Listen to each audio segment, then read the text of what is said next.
الحمد للہ رب العالمین، الصلاۃ والسلام علی خاتم النبیین، اما بعد، اعوذ باللہ من الشیطان الرجیم، بسم اللہ الرحمن الرحیم۔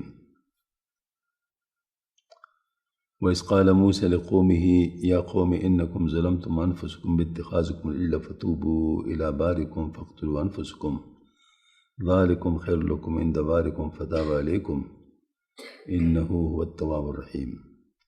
وَإِذْ قُلْتُمْ يَا مُوسَىٰ لَن نُّؤْمِنَ لَكَ حَتَّىٰ نَرَى اللَّهَ جَهْرَةً فَأَخَذَتْكُمُ الصَّاعِقَةُ وَأَنتُمْ تَنظُرُونَ ثُمَّ بَعَثْنَاكُم مِّن بَعْدِ مَوْتِكُمْ لَعَلَّكُمْ تَشْكُرُونَ۔ صدق اللہ العلی العظیم وصدق رسول النبی الکریم۔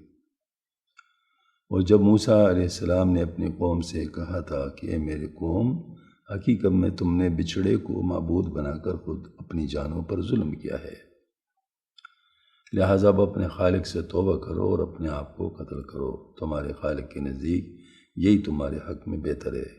اس طرح اللہ نے تمہاری توبہ قبول کر لی، بے شک وہی ہے جو اتنا معاف کرنے والا، اتنا رحم کرنے والا ہے۔ اور جب تم نے کہا تھا اے موسیٰ، ہم اس وقت تک ہرگز تمہارا یقین نہیں کریں گے جب تک اللہ کو ہم خود کھلی آنکھوں نہ دیکھ لیں۔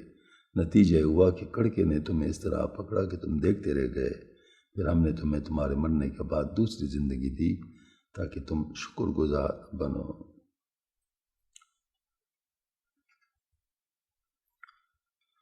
جب حضرت موسیٰ علیہ السلام کوئی طور سے تورات لے کر تشریف لے آئے تو بنی اسرائیل نے ان سے کہا کہ ہمیں کیسے یقین آئے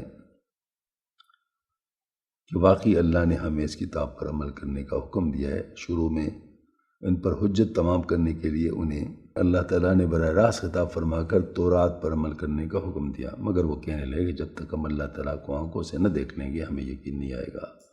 ان کے اس گستاخانہ طرز عمل پر ایک بلی کے کڑکے نے انہیں آگے رہا اور وہ بعض روایت کے مطابق مر گئے اور بعض کے مطابق بے ہوش ہو گئے۔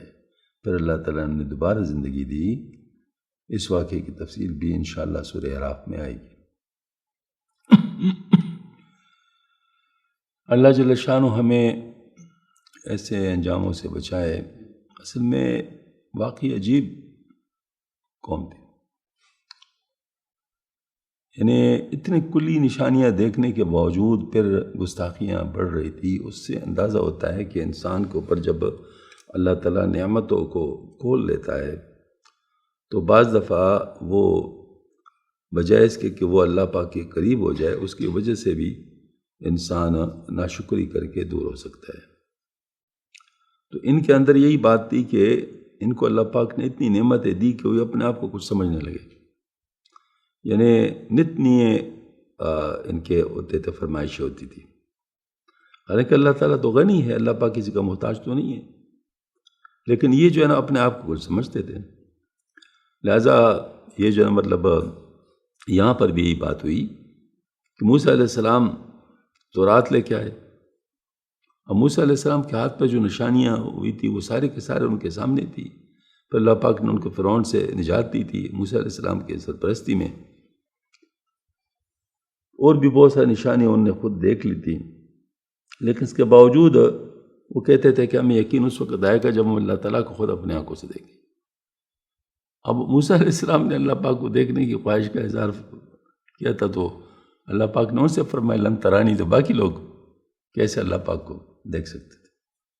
تو بس اس گستاخی کی وجہ سے ان کے اوپر ایک بجلی کی کڑک پڑی، اور دو روایتیں، کچھ حضرات فرماتے ہیں کہ وہ بے ہوش ہو گئے، کچھ حضرات کہتے مر گئے۔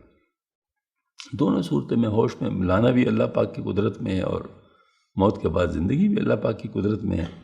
پر چونکہ موسیٰ علیہ السلام ہم ڈر گئے، پریشان ہو گئے کہ اللہ یہ تو اب میں کہوں گا کہ اس طرح ہوا ہے تو پھر تو اور مطلب بات مشکل ہو جائے گی، کہ کہیں گے کہ آپ اس کو اس لیے لے گئے تھے۔